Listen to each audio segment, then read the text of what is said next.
All right, let's talk about this salary cap. It's interesting because earlier today I had a topic with Ryan and we talked about a position that we want the 49ers to potentially trade for at the trade deadline.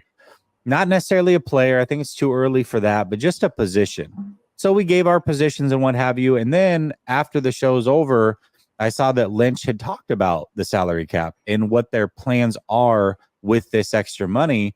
And really, he seemed content with the team as is the way he portrayed things.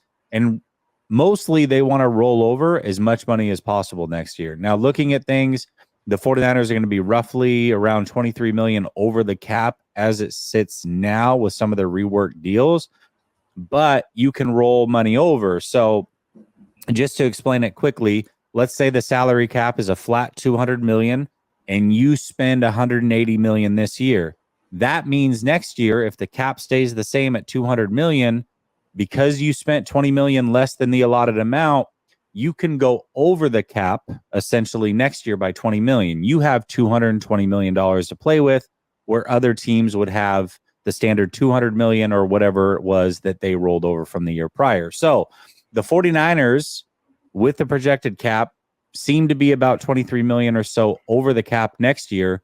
If they roll over this 42 million ish, then that gives them about $18 million to play with based off of what the projections are next year. So I found it interesting that that seems to be where they're headed.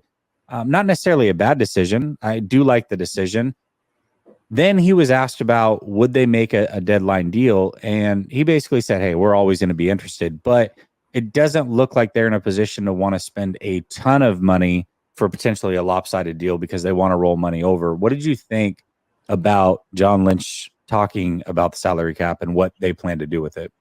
Yeah, I think it makes a lot of sense for where this team is at, right? We got to Yeah. understand where the team is at. So earlier in this regime, when they didn't have the talent that they have on this team, you want them to go acquire, Emmanuel Sanders at the deadline because, you want to get to where you have enough talent to push for that Super Bowl when you feel like you have that type of roster there. Whereas, now we have enough talent to contend for a Super Bowl. I don't know if there's a missing piece that we're looking for. It's really just keeping the talent that we already have healthy, and then we have, if not the best, one of the best rosters in the league. Like I said on a show, I think I did. I don't know if it was this with you or with someone else, where I don't think there's a roster in the NFL that's significantly better than the 49ers.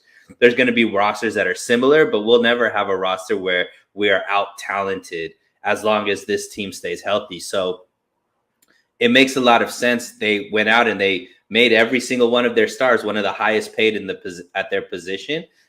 That eventually that bill's going to come up. So it makes a lot of sense. And you have to give a lot of praise to the front office of the 49ers for drafting as well as they do, to be able to be in this type of position where they could still have a ton of talent without needing to go out in free agency to always fill holes. They can actually draft those positions, develop those guys so that they're in a position right now to just re-sign their own guys and do it that way, which I think extends the window, I guess, a little bit more, because now you don't have to lose the core, I guess, is what I'm trying to say.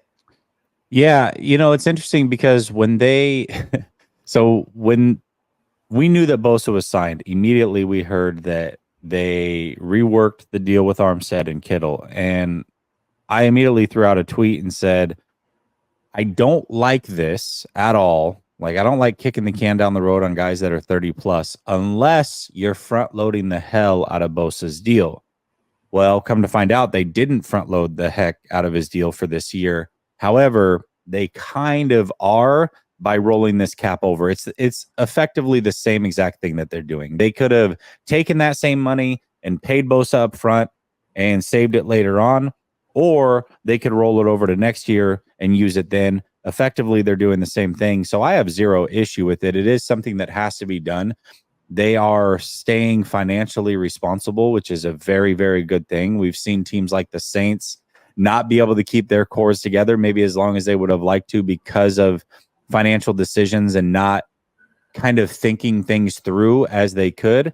And then we've seen teams like the Browns, although they just somehow are never a good team, but they've done a really good job with the salary cap and rolling money over the way that they have to bring in big name players and continue to add good players to that roster. And that's what the 49ers are essentially doing here. They're making sure that they can pay their players going forward, but also will have some wiggle room to go out and get a player, whether it's this trade deadline or next offseason, just to continue to make things better. So I like that they're thinking ahead. This is a very smart move by Lynch and the 49ers, and you got to love it for sure. Mm-hmm.